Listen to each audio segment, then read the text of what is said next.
승전가를 부르고 싶었는데 나는 왜 이런 승전가를 목청껏 부르는 사람이 되지 못한가 하는 그 절망을 경험했던 사람들에게 주신 노래가 바로 시편 88편입니다.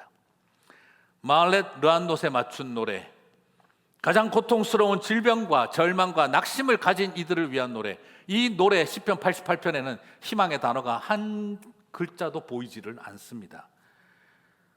오히려 처음부터 끝까지 절망과 낙심과 버림받음과 하나님으로부터 외면당한 마음을 가진 사람의 노래가 오늘 시편 88편 속에는 담겨 있습니다. 가장 부르고 싶지 않은 노래, 그러나 피할 수 없는 인생들에게 주신 노래, 그것이 어쩌면 88편입니다. 그래서 참 신기합니다. 답도 없고 희망도 없는데 위로가 됩니다. 하나님은 나에게 답을 주고 그냥 종교적인 위안의 언설만 던져주신 게 아니라 같이 그 고통스러운 마음을 공감하시기 때문이겠죠. 어쩌면 시편 88편은 이런 생각이 듭니다. 답 없이 살아가는 인생들에게 괜찮다, 마음껏 질문하고 의심해라, 원망해라. 나한테 쌓였던 그 원망 마음껏 털어놔라. 네 가슴에 피처럼 쌓여있는 그 한 사발의 절망과 원망 마음껏 쏟아부어라. 그래도 된다. 그걸 하라고 주신 게 시편 88편이라는 생각이 듭니다. 그래서 오늘 희망 없는 절망만 가득 차 보이는 오늘 시편 88편에서 여러분 하나님 주시는 위로가 있게 되시기를 바랍니다. 시편 88편은 이렇게 보고 있으면요, 크게 딱 두 가지입니다. 이렇게 마음이 두 가지로 나옵니다. 첫째는 다 이게 내 죄 같다 하는 생각이고, 두 번째는 하나님 왜 나를 버리셨습니까 하는 원망입니다. 여러분, 인간이 사람이 고통 앞에 오면 딱 두 가지 원망이 나옵니다. 내가 믿고 하늘이 밉습니다. 내가 죄인이고 하나님이 모지시다, 하나님이 참 나를 외면하신다는 생각이 듭니다. 그냥 인간의 절망과 고통이 밀려오면은요, 다 이게 내 죄 같아요, 이게. 그리고 두 번째는 하나님 참 너무하신다, 섭섭하다는 생각이 계속 들어요. 오늘 시편 88편 5절에서 7절 세 번역으로 보면 이 시인의 심정이 나옵니다. 같이 읽겠습니다. 이 몸은 또한 죽은 자들 가운데 버림을 받아서 무덤에 누워있는 살해된 자와 같습니다. 나는 주님의 기억에서 사라진 자와 같으며 주님의 손에서 끊어진 자와도 같습니다. 주님께서는 나를 구덩이의 밑바닥 칠흑같이 어두운 곳에 던져버리셨습니다. 주님은 주님의 진노로 나를 짓눌렀으며 주님의 파도로 나를 압도하셨나이다. 셀라. 여기서 무슨 셀라가 나오나 싶을 정도죠. 자, 5절을 보시면은 그렇게 말하고 있습니다. 죽은 자들 가운데 버림받은 자와 같고 살해당해서 누워있는 자같이 됐다. 시편 88편은 살해당한 사람의 마음과 심정 같다라고 표현을 하고 있어요. 주님이 정말 나를 버리신 걸까? 주님은 왜 나에게 대해서 외면하시는 걸까? 왜 나는 이런 절망 속에 살아가야 하는 걸까? 주님이 치셔서 나는 버린 존재인가 보다. 깊어지는 고통, 그리고 길어지는 고통. 이 두 가지 고통을 겪으면 인간은 내가 하나님에게부터 버림받은 존재구나 하는 논리적이지 않은 직관이 우리의 마음속에 그냥 들어와 버립니다. 사업에서 지치고 관계에 깨지고 그리고 나 자신에게 실망하기 시작을 할 때 우리는 자기 자신을 향한 한없는 혐오와 하나님을 향한 원망 앞에 던져지게 되어지죠. 그런데 우리는 알잖아요. 고통이 깊어지고 고통이 길어진다고 해서 하나님이 우리를 버리신 거 아닌 거 신학적으로 성경적으로 우리 알지 않습니까? 그렇지만 우린 다 그 생각이 들어요. 피할 수가 없어요. 내가 나쁜 엄마라서, 내가 나쁜 아버지라서, 그냥 내 죄 때문에 내가 우리 자식들이 이 꼴을 당하는구나, 그냥 이런 생각을 쉽게 떨쳐버리기가 어렵습니다. 나를 혐오하게 되고 하나님 원망하게 되어지죠. 알아요. 그건 하나님의 원칙이 아니라는 거, 사탄이 우리를 회방하고 우리를 절망에 빠뜨리는 거라는 거. 그렇지만 다 알지만 논리로 설명할 수 없는 직관적인 마음이 내 마음속에 훅 들어옵니다. 내가 죄인이기 때문에, 그리고 하나님이 내 기도를 들어주지 않고 버렸기 때문이라는, 참 그런 마음이 쉽지가 않습니다. 우리 막내가 자폐 장애를 가졌다는 진단을 받고 돌아오던 날, 저도 모르게 그렇게 생각했습니다. 내가 지은 죄 때문에 하나님이, 내 부끄러운 죄 때문에 내 자식이 고통을 받는구나. 저희 아내도 저를 보자마자 첫 번째 했던 말이, 이게 다 내가 잘못해서 생긴 일이다. 저도 수많은 사람들, 장애를 가진 부모들 상담할 때마다 그렇지 않다, 하나님의 원리가 그게 아닙니다, 그렇게 늘 말해왔지만, 제가 남들한테 아무리 그렇게 말해봐야 소용이 없더라고요. 내가 나쁜 놈이고 내가 죄인이라서 그렇다 하는 생각이 제일 먼저 들더라고요. 사랑하는 사람이 병과 싸우는 모습을 바라보며, 가정경제가 어려워져가는 모습을 바라보고 힘들고 어려운 싸움들을 해나가다 보면, 그처럼 붙들고 기도했는데 생명의 불씨가 꺼져가는 모습 보고 있으면요, 이게 다 내 죄 같고, 내가 자식으로서 내가 죄 지은 것 같고, 부모와 아버지와 아들로서 내가 죄 지은 것 같고, 그 마음을 벗어버리기가 쉽지가 않습니다. 모든 게 다 내 탓인 것 같고, 하나님이 원망스럽고, 사실은 그 옆에서 가장 큰 짐을 지고 살아가는 피해자인데도 불구하고 세상에서 제일 미안해야 하는 가해자처럼 느껴지는 게 우리의 마음입니다. 가장 아픈 사람들이 제일 미안해합니다. 제일 아픈 사람들이 제일 미안해합니다. 시편 88편은 그 아픈 사람들이 미안해하면서 부른 노래고, 그리고 하나님 왜 안 도와주세요, 사실은 제발 도와주세요 하는 마음을 담고 부르는 노래가 시편 88편입니다. 세월호 사건 때 집사님인 한 어머니가 딸아이를 잃고 교회 집사님이셨는데 글을 적어서 올리신 걸 보고 제가 참 많이 울었던 기억이 납니다. 엄마는 모든 것을 잘못한 죄인이다. 몇 푼 벌어보겠다고 일하느라 네가 한 마지막 전화 받지 못해서 미안해. 엄마가 부자가 아니라서 미안해. 없는 집에 너같이 예쁜 애를 태어나게 해서 미안해. 엄마가 지옥 갈게, 딸은 천국 가. 우리가 저걸 보면서 교회 집사님이 신학적으로 맞는 말, 성경적으로 맞는 말, 틀린 말을 논하는 것 자체가 무의미한 이야기입니다. 왜 그게 엄마 죄 때문이고 전화 받지 못한 게 왜 내가 죄인이냐고, 어떻게 교회 집사가 지옥 갈게 이런 말을 해, 이렇게 말할 문제가 아닙니다. 이것은 말 그대로 논리와 신학과 성경과 상담학적인 이야기를 말하는 게 아니라, 이것은 말 그대로 시편 88편이 마음에 들어와 있는 어미된 자의 심정인 것이죠. 그런데 주님은 우리의 그런 입술의 언어를 보시는 게 아니라 가슴의 언어를 보시는 분이다, 이 말인 겁니다. 예수님께서도 십자가에서 죽으시기 전에 엘리 엘리 라마 사박다니, 나의 하나님 어찌하여 나를 버리셨나이까 했어요. 그거 옆에서 우리가 따지고 지적할 수 있습니다. 어허이, 하나님이나 되시는 분이 그런 소리 하시면 안 되죠. 지금 하나님이 나를 버리다니요. 아니 지금 삼위일체 성자 하나님이신 예수님이 이 모르는 소리 하시면 어떡합니까? 이게 지금 하나님이 버린 겁니까? 이게 구속사를 이루기 위한 하나님의 그 장구한 계획과 원대한 비전 속에서 말이지, 그 하나님이 지금 이 일을 해나가는 걸 또 하나님이신데 그걸 모르세요? 아니 사람들 듣고 그 오해할까 겁납니다. 아무나 무슨 일만 생기면 하나님 원망할까 봐. 그런 소리 하지 마세요, 예수님. 그런 지적을 하면 안 됩니다. 지금 예수님은, 하나님이신 예수님이 완전한 사람이시기에 이 모든 것이 아버지의 뜻을 이루어가는 과정이라는 걸 알고 있지만, 버림받은 그 인생의 마음과 고통을 부둥켜 안고 있는 겁니다.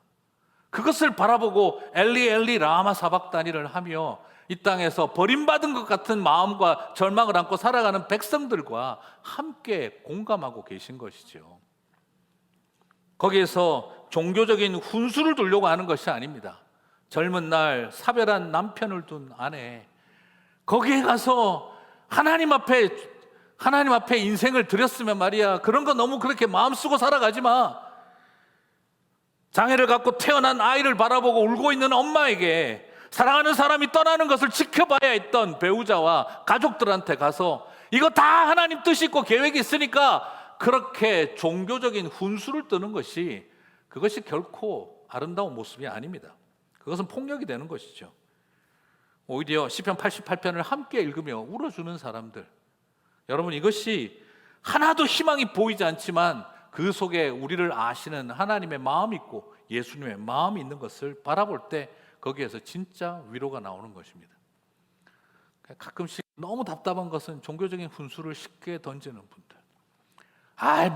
구차하게 사는 것보다 하나님 앞에 가는 것에 영광을 누려야지. 자꾸 생명에 연연하지 마. 함부로 그런 말 하면 어떻죠? 눈을 확 찔러주고 싶지 않으십니까? 그런 마음이 들게 만드는 일들, 우리가 신앙의 이름으로 조심해야 합니다. 오히려 하나님은 우리에게 시편 88편을 허락해 주셨습니다. 마음껏 원망하고 마음껏 의심하고 때로는 자신을 자책하고, 그게 사랑하는 선생님에게 편지를 썼더니 문법적으로 네가 뭘 틀렸는지 체크해 주시는 국어 선생님이 되지 말고 그냥 하나님은 그 마음을 받아주시는 겁니다. 이것이 오늘 우리에게 주시는 소중한 은혜죠. 저는 오늘 이 이야기를 과거 오래된 영화이기도 하고 소설이었던 소피의 선택, 옛날 영화 기억나시는지 모르겠습니다. 소피의 선택이라고 하는, 제가 그때 어릴 때 저 영화를 보고 여배우 메릴 스트립이 얼마나 멋있든지 정말 전율 같은 연기를 제가 봤던 기억이 납니다. 그리고 전쟁의 광기가 얼마나 한 인생과 사람을 비참하게 만드는지를 볼 수도 있었습니다. 폴란드인이었던 소피는 아버지를 도와 유대인들을 말살하는 일을 도왔습니다. 자기 아버지는 나서서 폴란드인이지만 독일 사람들을 도와 유대인들을 죽이는 일에 계획을 세웠습니다. 그러나 인생은 뜻대로 되어지지가 않죠. 자기 아버지와 남편이 결국에는 그 독일 나치들에게 억울하게 사형당하고 죽임을 당하게 되고, 자기 자신도 어린 아들과 딸, 그 어린 아들과 딸을 데리고 유대인들과 함께 기차에 태워져서 아우슈비츠 포로 수용소로 보내집니다. 그때 아름다운 소피는 두 아들과 딸을 안고 어떻게 하든지 살아남으려고 몸부림을 칩니다. 지나가는 유대인 독일 장교에게 우리는 유대인이 아닙니다. 우리는 폴란드인입니다. 우리는 기독교인입니다.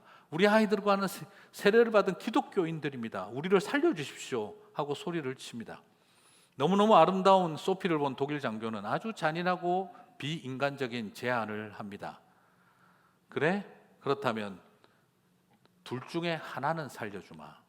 아들을 선택할래? 딸을 선택할래? 만약 선택하지 않으면 네 아들과 딸은 둘 다 가스실에 가서 죽을 거다.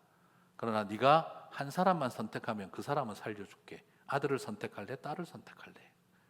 이걸 나에게 선택하라고 어떻게 요구할 수 있습니까? 그러면 둘 다 죽게 하든지.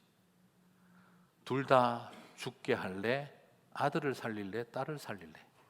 사람이 할 수 없는 선택을 시켰고, 소피는 절망적으로 불부짖다가 결국 딸을 내어줍니다. 그리고 비명을 지르며 끌려가는 딸을 바라보며 소피는 사람이 울 수 없는 눈물과 함께 그 절망의 시간들을 보내죠. 실제로 메릴 스트립은 그 영화를 찍고 난 다음에 감독에게 그 이야기를 했다고 합니다. 이거는 내가 어떻게 NG가 났다 하더라도 나는 이 장면은 두 번 절대 못 찍습니다. 그리고 실제로 영화가 개봉되고 나서도 메릴 스트립은 그 장면에서는 일어나서 나갔다고 하더라고요. 연기였지만 볼 수가 없는 고통이었다라고 표현을 했습니다. 그렇게 해서 아들을 데리고 들어간 아우슈비츠 포로 수용소에 딸을 죽여가면서 살린 아들이니 끝까지 책임져야 된다 했지만 결국 그 아들마저 뺏기고, 나중에 그 아들을 살려내기 위해서 여성으로 살 수 있는 모든 더러운 짓은 다 하며 아들을 살리려고 몸부림쳤지만 결국에는 그 아들도 보지 못하고 완전히 죽은 것으로 여겨지며 혼자 살아남아 아우슈비츠 포로 수용소를 나옵니다. 그리고 난 다음 마음속에 있는 죄의식을 벗어내지를 못해서 같이 학대당하다가 살아남은 유대인 남자와 결혼하고 자신의 죄값을 치른다는 마음으로 유대인 남편에게 학대를 당하면서도 그 가정에 있던 소피였는데, 어느 날 그 집 아래에 스팅거라고 하는 젊은 소설가가 와서 그 아름다운 소피를 바라보면서 또 그 부부를 바라보면서 친구가 되었다가 그 여인의 이야기와 스토리를 들으면서 그 스팅거는 소피를 사랑하게 되어지죠. 그리고 나서 부탁합니다. 독일인에게 학대당하다가 유대인에게 학대당하는 삶을 살지 말고 당신을 내가 자유롭게 해주고 싶으니 나랑 함께 새로운 세상에 가서 살자. 그런데 소피는 결국 유대인 남편에게 고통당하며 살아가는 길을 선택을 하고, 그리고 어느 날 그 두 사람은 그 트라우마의 기억, 그 고통의 기억, 그 기억의 무게를 이기지 못하고 극단적인 선택을 함으로 끝이 납니다.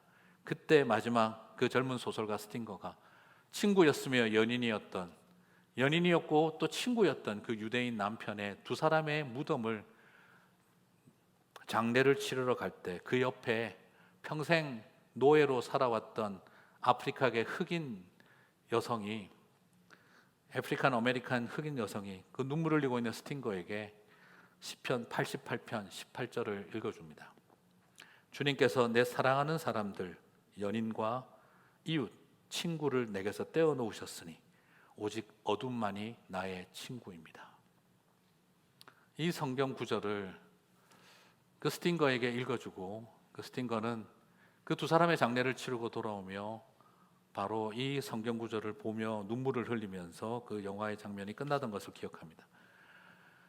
주님께서 내 사랑하는 사람과 이웃을 내게서 떼어놓으셨으니 오직 어둠만이 나의 친구입니다.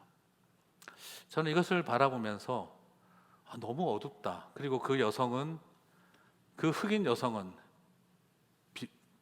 무신론자거나 불신론자인가? 그렇지 않습니다.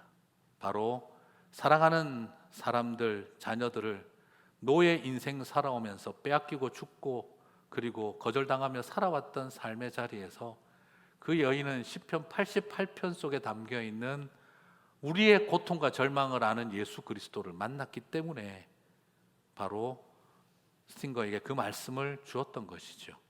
바로 절망 속에서 참된 믿음을 붙든 사람들의 이야기였다라는 것이죠.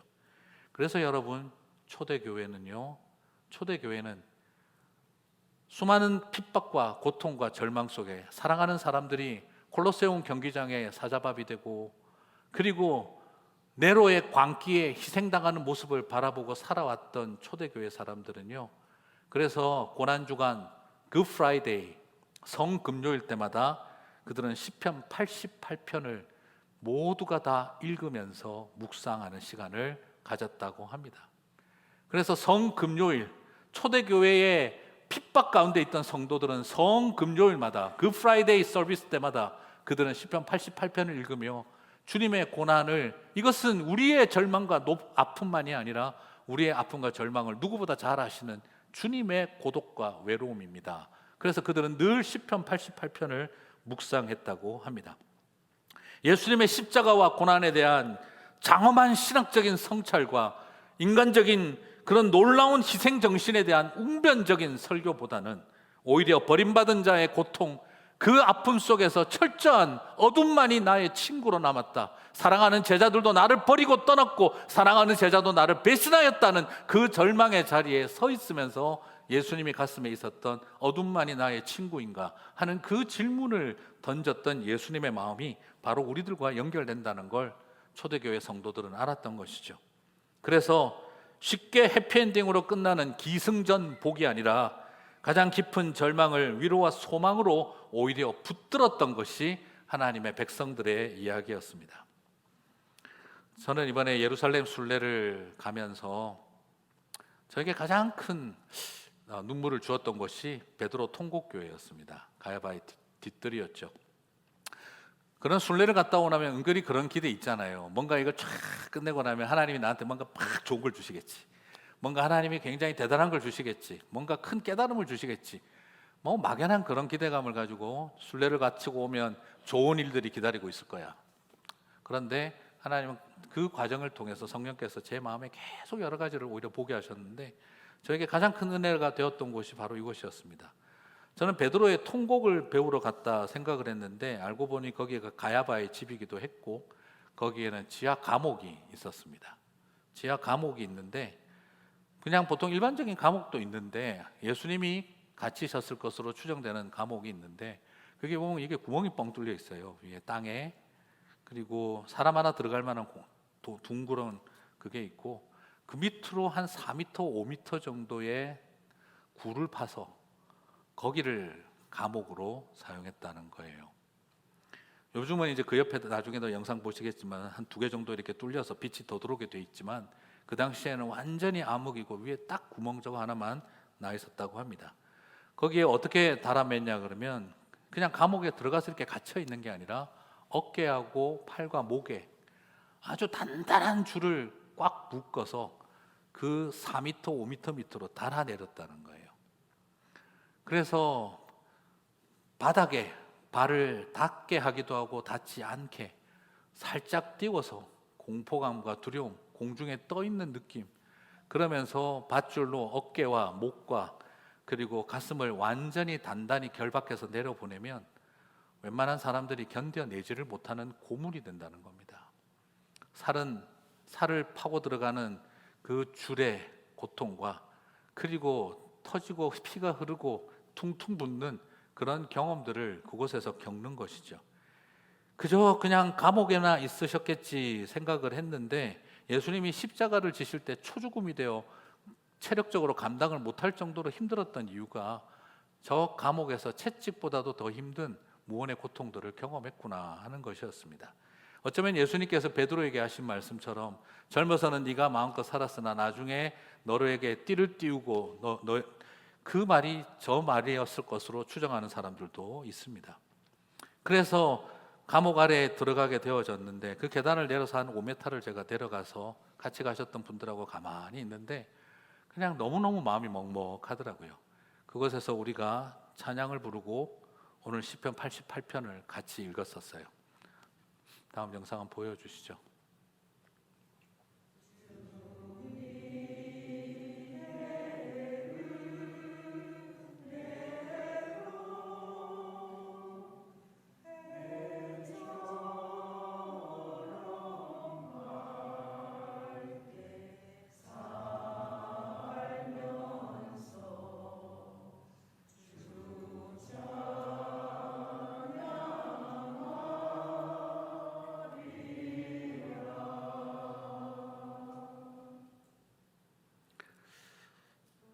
시편 88편을 읽고 있는데 이게 우리의 고난의 노래이기도 하고 예수님의 노래이기도 하구나. 시편 88편 18절을 읽으면서 주님께서 내 사랑하는 사람들과 이웃을 내게서 떼어 놓으셨으니 오직 어둠만이 나의 친구입니다. 어쩌면 저 안에서 묵상하셨을 말씀이 이런 말씀이었겠구나. 나는 살해당한 자와 같이 누웠나이다. 이 땅을 살아가면서 우리가 느낄 수 있는 것은 우리의 모든 시편은 승리하고 잘되고 감사하고 찬양하는 노래만이 아니라 끝도 없는 어둠의 친구가 되어버린 마음, 살해된 자로 누워있는 것 같은 그런 절망, 그 수없는 마음들이 우리를 엄습할 때입니다. 그런데 그럴 때 우리에게 소망이 되는 것은 주님이 아신다는 거죠. 주님이 그런 우리의 마음을 아신다는 거죠. 막연히 그때 깨달았습니다. 순례를 마치고 나면 뭔가 대단한 문제가 해결되고 좋은 일이 기다리고 있을 줄 알았느냐, 높은 곳을 향해 나아가는 거라고 생각하느냐, 순례의 끝은 바로 이 깊은 지하 감옥이고 무덤이며 십자가다 하는 것이었습니다. 십자가가 무엇입니까, 주님? 깊은 묵상 가운데 싸움을 하고 있을 때 그때 저곳에서 주님 저에게 주신 마음은 병주야 십자가는 수고를 상징하는 것도 아니다. 너는 십자가가 수고인 줄 알았냐? 아니다. 십자가는 소명인 줄 알았냐? 소명도 아니다. 십자가는 하늘과 땅에게 버림받은 마음이다. 십자가는 하나님과 사람에게 버림받은 마음이다. 십자가는 그저 수고로 여겼고 십자가는 소명이라고 생각했는데 십자가는 하늘과 땅에게 버림받은 길, 버림받은 마음이고 하나님과 사람에게 버림받은 것 같은 마음이 십자가다. 올라가려 하지 말고 낮은 데로 임해라. 이것이 주님 주셨던 마음이셨습니다. 한센시병에 걸려서 고통당한 사람들이 불렀던 노래, 가정에서 쫓겨나 공동체에서 쫓겨나 어느 계곡 골짜기에 숨어서 얼굴 가리고 살아갔던 사람들에게 그들이 불렀던 노래, 오늘 이 슬프기에 너무 아름다운 노래, 너무너무 희망이 보이지 않기에 오히려 더 소망으로 가득한 노래가 바로 마할랏 르안노스의 노래입니다. 하나님, 하루 이틀도 아니고 3년, 5년, 7년 병상에 누워서 버티고 살아가는 사람들에게 우리가 희망을 가져라, 믿음을 가져라 말하는 것은 잔인한 폭력입니다. 오늘도 중환자실, 내일도 중환자실을 뛰어다니는 분들에게 평생을 장애를 안고 살아가는 자녀를 돌보며 언제 생명의 불꽃이 약해질지 모르는 아이를 쳐다보는 부모에게 우리가 함부로 할 수 있는 이야기가 아닙니다. 그러나 시편 88편을 보고 있으면 하나님이 오히려 소망을 주십니다. 어머니 장례 치르고 돌아오면서 그 억울하고 분했던 마음을 가지고 시편 88편을 읽었습니다. 막내 아들 자폐 진단받고 돌아오면서 시편 88편을 읽고 저도 하나님 앞에 울었습니다. 신학적으로 내 죄 때문이 아니라는 거 잘 알고 있고 나도 다른 사람들한테 상담할 때 아니라고 어떻게 그걸 당신 죄라고 할 수 있겠냐 했지만, 그러나 피할 수 없이 제 마음에 밀려 들어왔던 그 마음은 주님, 원망할 수밖에 없었던 마음, 그 마음을 주님께서 다 받아주셨다는 생각이 들었습니다. 그렇습니다. 세상 살아가면서 입새에 이는 바람에도 나는 괴로워하였다. 괴로워할 줄 알았으면 좋겠습니다. 입새에 이는 바람 때문에 입새가 흔들리는 것이 내 잘못이 아니잖아요. 그럼에도 불구하고 입새에 이는 바람 때문에 괴로워할 줄 아는 사람들, 그게 그리스도인이었으면 좋겠습니다. 그래서 모든 죽어가는 것을 사랑해야지 노래할 수 있는 시인들이 되었으면 좋겠습니다. 마할랏 르안노스에 맞춘 노래, 가장 고통스러운 질병을 가진 이들을 위한 노래, 이 노래가 십자가를 지신 주님의 노래이고 그리고 저와 여러분의 영원한 위로가 되는 노래인 줄 믿습니다. 오늘 그 노래를 함께 불러가며 뻔뻔한 이 세상 속에 죄의식을 가지고 살아가는 사람들, 저와 여러분이 되시기를 바랍니다.